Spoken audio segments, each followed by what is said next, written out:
I wanted to share this story of missing person Jake Fallfetter one more time. I know that I've already shared this, but I want to share it again.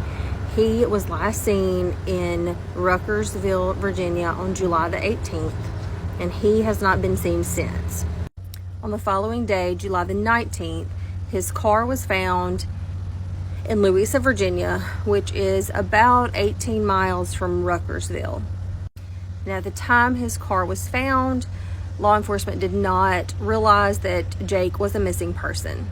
They did find his cell phone in his car, but his wallet and his keys are missing. And then on July the 20th is actually when Jake was reported missing, when he was not answering his cell phone and did not show up for work.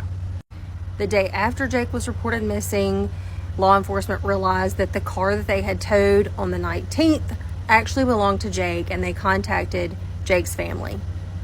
So at noon on July the 21st, the family was notified that they had found Jake's car, and at 1 p.m. they began a ground search for Jake.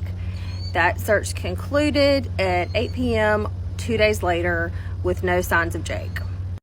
Now, since his car was found near a lake, they began a water search on July the 25th, but that search found no sign of Jake either.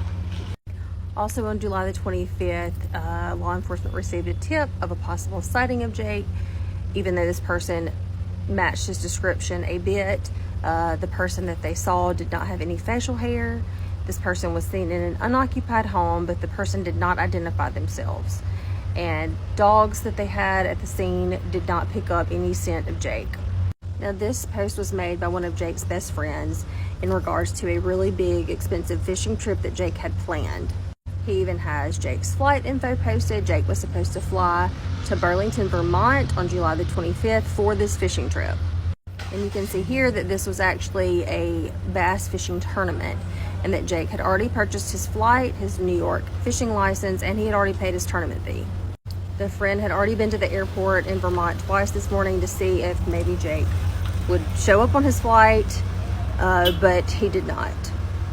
So if you have any information about the whereabouts of Jake Fallfetter, or you see anyone that resembles him, please call the sheriff's office, the Greene County Sheriff's Office, at the number below.